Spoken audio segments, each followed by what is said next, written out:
and I'm going to be testing an idle air control valve on a 2002 Toyota Tacoma with a 3.4 liter. I'm going to do a couple of different things today. I'm going to do a test that is forcing power, positive and negative, to the open coil and the closed coil to see if it's operating properly. And then I'm going to do a test, an ohms test, that is testing cold and hot. So I'm going to need to use my oven for this process as well. You can also do it on the vehicle. You got to remove the air cleaner boot, and it takes probably about 15 minutes to access that, and then you got to unplug the idle air control valve so that you're just testing it on the vehicle. So you could also test the vehicle cold, or you could test it hot when the engine is at full operating temperature. As I'm getting set up to bench test these idle air control valves, I'm going to go ahead and turn my oven on, and then as soon as I finish the tests, then I'm going to stick the idle air control valve in the oven to try and get it to approximately 212 degrees.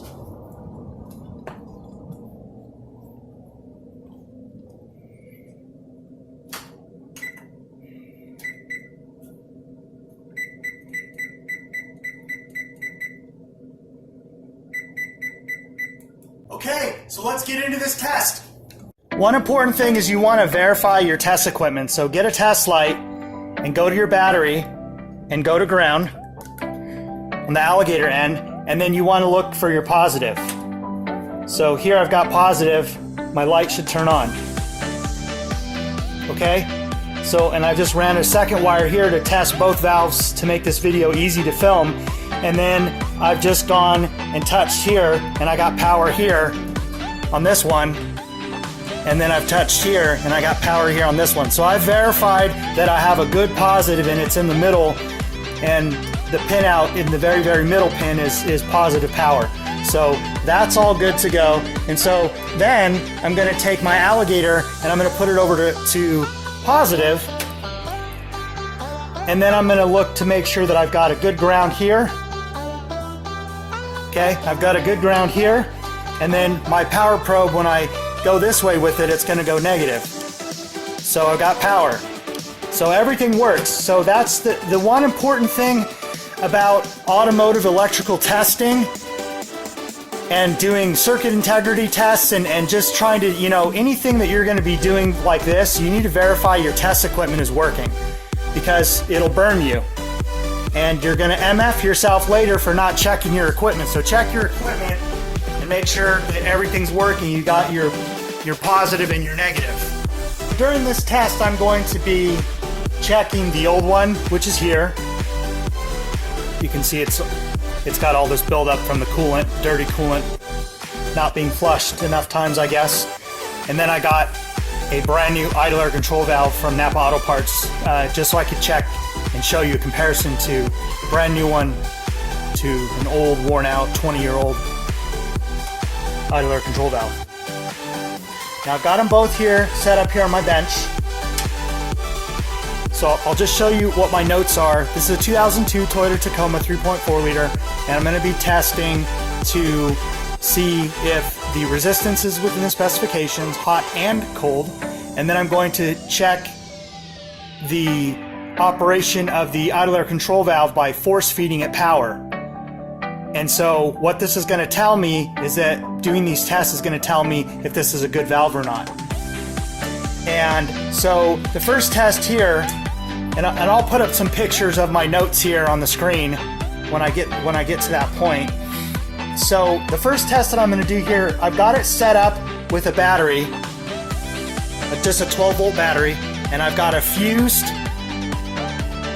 12-volt wire here, and I got a fused wire here that's a 20-amp fuse. And you always want to fuse either the positive or the negative side. It doesn't matter. You just want to fuse one side or the other. And then I've got just a ground that I've run here. And this is my battery negative here. And then I'm also going to throw in my power probe for people who like videos on how to use power probes. So I'll connect up my power probe, and I'll show you If you don't have a power probe, it's not a problem because I'm going to show you how to use a 12-volt battery as well. Okay. So what I've got here is the center is always going to be energized once you turn the ignition switch on. So this is always getting power. And in order to do this test, you've got to feed this B+ positive, which is also the name of it in the pinout. It's plus B, but it's just B+ positive. And the two coils that I'm going to test are, I'm going to test the RSC, which is the closed, C for closed, and then the RSO for open, O for open. And I'm going to make sure that the valve is opening and closing. So if the valve is going to be rotating to the left position, it's closing. If it rotates to the right, it's opening. And I've painted a little black magic marker little dot there. And so I use my power probe, and then what the nice feature about it is that if I go this way, it's negative. See the negative light? I want to close it, and I expect to see this rotating to the left, okay? So I'm going to touch on the C, and I'm going to give it negative. And this is the bad valve, so I would expect this.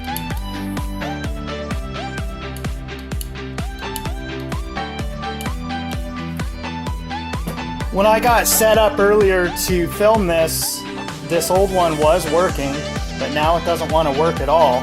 And I verified my positive and negative on the battery to make sure that I've got power. And as you can see here, the positive power is going through the coil motor of this idler control valve, and it's making it through to the other side. And then I give it ground, and nothing's happening. So this would tell you right away this is a bad valve. Right away. You don't need to do any more testing. If you verified that your positive and negative is good,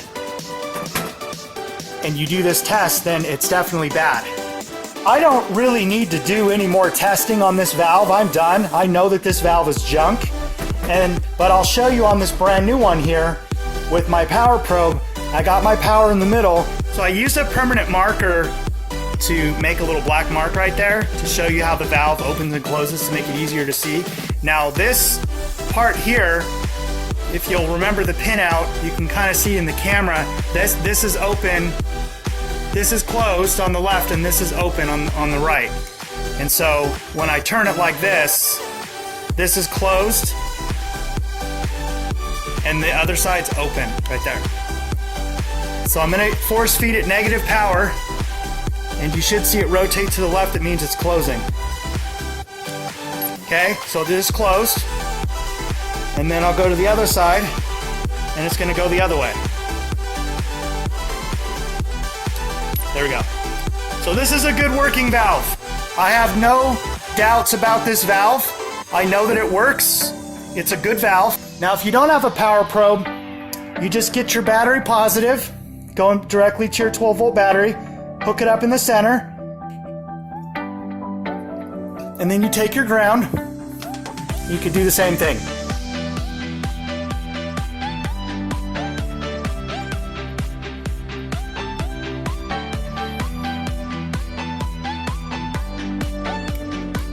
So with a 12-volt battery or a power probe, you can do the same tests, and you force feed it power to make sure that it operates and make sure that it closes and opens. I'm going to do the ohms test now, and so let me just set this to ohms. This is just an Innova. I think you can get this digital multimeter, this auto ranging digital multimeter.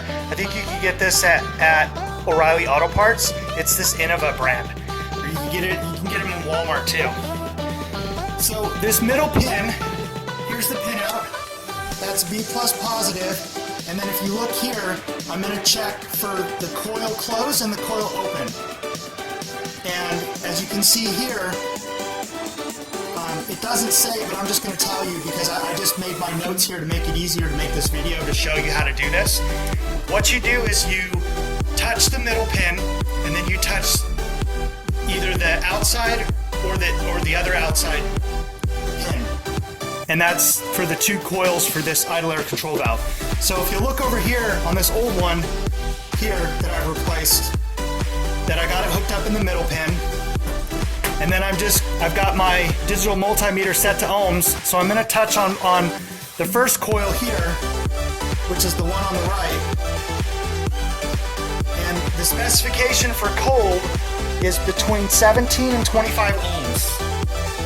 Okay, so that test passed. And then I go to the other side and it's the same thing. Between 17 and 25 ohms cold. Cold is between 14 degrees Fahrenheit and 122 degrees Fahrenheit. Okay, so this test here, it shows that it's within the specifications, but there's two tests that Toyota wants you to do. They want you to check the valve operation with power, so forced power, and then they want you to check for ohms. So now, like I said already, I've got my oven heating up right now, and so I'm going to stick this in the oven. I already know this is a bad valve, but I want to make this video as complete as I can for people who'd like to test the whole range of all the tests that Toyota is telling you to do as a technician if you want to do this. And a DIY is, you know, people who want to do this DIY can do it as well. So I want to make it complete as possible. So I'm done testing this one here.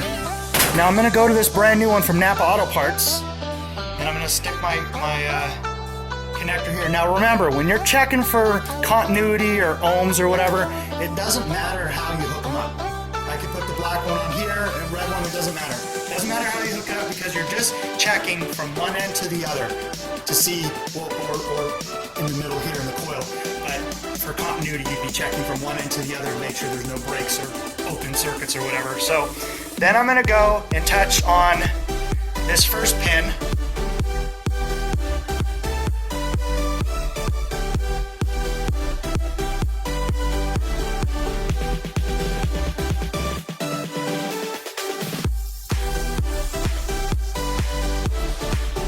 It's about 21 ohms, and then I'm going to check on the other outside pin,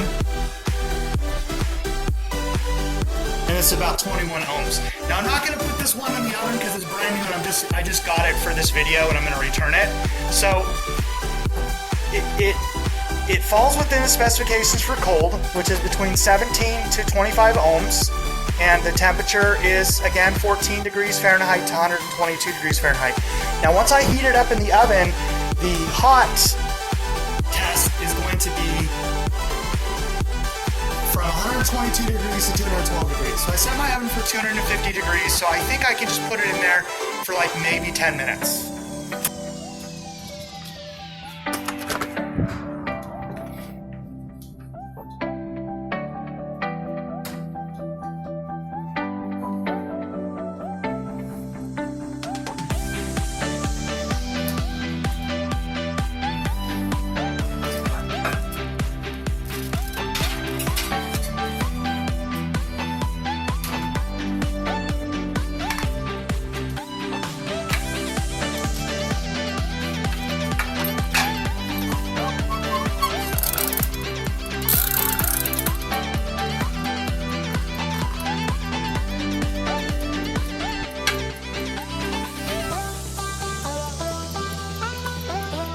In my time, it's probably going to be 10 minutes. In your time, it's going to be like a second. Okay, on the HMAR Mobile Tech food channel, I've got a delicious meal here, and doesn't need any seasoning. You can eat it just like that, hot, right out of the oven. I'm just kidding. So I got my infrared thermometer here, and so the specifications for hot to do the ohms test is between 122 degrees and 212 degrees. So right now I'm about 163, something like that in the ballpark. You can shine it right on the valve itself. And yeah, so that's where we are. So I'm within the specifications, and just so you know, before when I was doing the ohms test and everything, those valves were cold. I think they're probably about 80 degrees. So I'm going to hook up here to the same pins as before. don't want to burn myself. So get that right there. And then I'll hook up my center, which is the P plus, or positive power.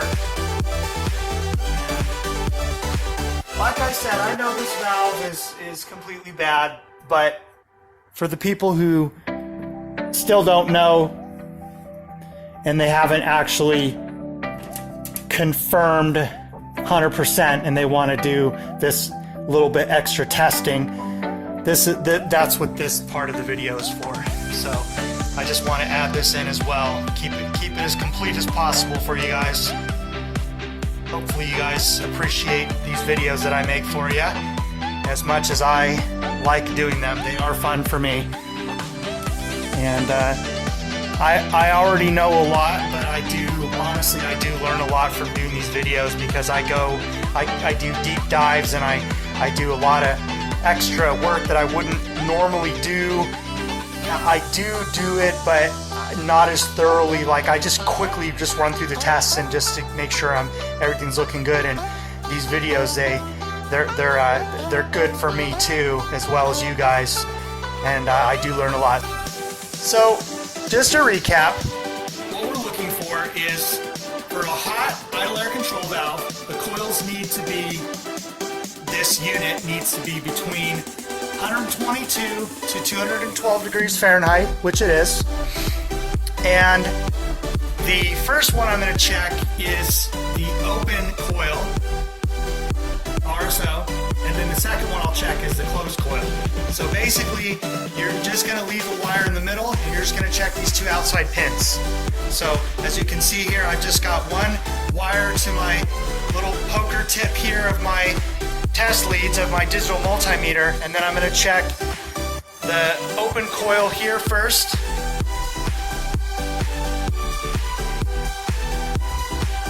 And the specs are between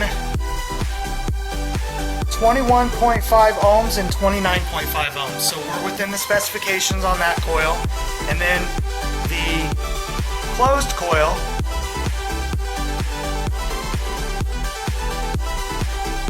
so good. It's within the specifications, over 21. That's funny. 21.5 to 29.5 ohms. And this is within the specifications. And so what I'm going to add to this is that even though you are within the specifications for hot and cold of this idle air control valve on both coils, the open and closed coil, this is only half a test. The other test that you have to do is in the very beginning, when I force-fed it power to both of the open and closed coils, and it didn't function properly at all. And so I already knew that this was junk. It was giving me problems on the customer's vehicle, and that's how I knew to replace it. And I knew that I would be 100% successful in doing it that way, because I had already checked all this before, and I had already knew it was bad, and it was already acting up. And cleaning it made no difference. So that just goes to show you that just doing one test, if you were to do your research online and find something, that something close to this, just doing an ohms test, that wouldn't be enough to be completely 100% sure by your electrical test to condemn this part. So if you just did this test, you would say, oh, this is a good one, and then you would just continue going with that old crappy idle air control valve, and then it would just continue to cause you problems. So by doing these two tests together, that's how we know for sure that we can say with confidence, by doing our tests and verifying if it's in specifications or not, that this idle air control valve is actually full bad, and it's a junk part and needs to be replaced. Thanks a bunch for watching. Hope you guys liked the video. I'm going to try to make more videos like this. It seems like a lot of people like to watch my electrical testing type related videos, so I'll do more of those. Please subscribe, like, and share. Give it a thumbs up. See you guys next time.